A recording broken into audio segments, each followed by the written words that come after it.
tahun 1905, usaha pendidikan swasta diserahkan kepada Misi dan Zending. Sekolah pertama dibuka di Manggarai pada tahun 1911 di Riau dan di Labuan Bajo.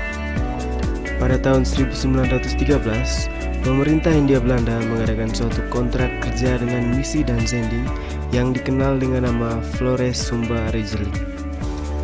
Yayasan Sukma merupakan salah satu implikasi kontrak kerja dengan pemerintah Hindia Belanda. Hingga saat ini, Sukma mengurus sekolah-sekolah Katolik mulai dari tingkat taman kanak-kanak sampai perguruan tinggi milik Keuskupan Ruteng.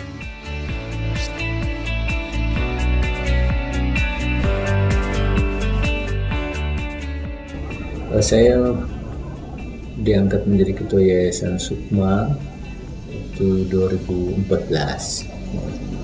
Nah, 2015 itu ada rekomendasi sinode. Satu,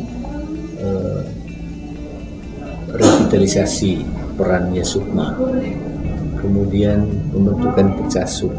Ya. Lalu aset-aset yang ada di Sukma tidak boleh diberikan pada pihak ketiga, karena praktis selama ini tentang aset ini tidak terlalu jelas, banyak yang sudah beralih ke pihak ketiga. Lalu juga berkaitan dengan peningkatan mutu, pembaharuan. Karena itu fokus saya yang pertama itu reposisi peran Sukma dulu. Ada beberapa istilah sebelumnya yang payung hukum, kemudian yang notabene pengelolaannya di paroki milik Sukma pelan-pelan diluruskan supaya pengelolaannya terpusat di bawah Sukma.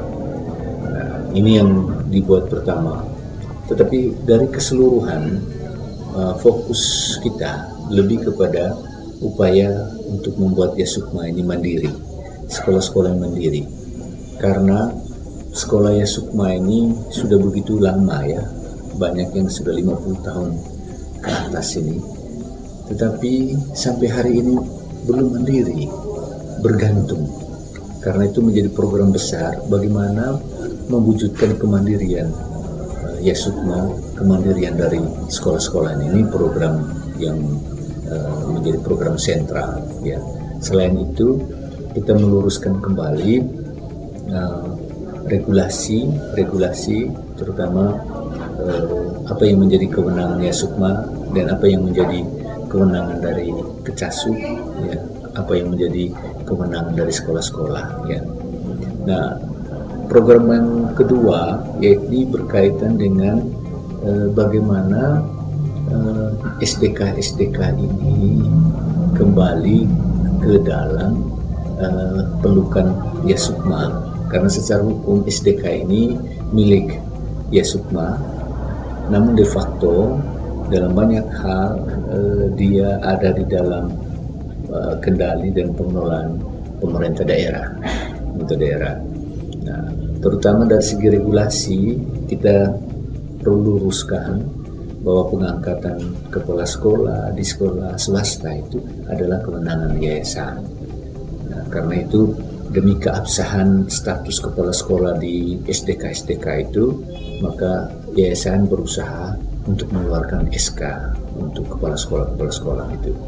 Dan sejauh ini juga kita terlibat dalam literasi kerjasama dengan BVI, pendampingan guru-guru, terutama dari kelas guru yang mengajari kelas 1 sampai kelas 4, supaya mereka dibekali dengan pengetahuan dasar, keterampilan dasar, bagaimana mendampingi anak-anak supaya anak-anak itu bisa mengenal huruf, bisa membaca dan memahami teks.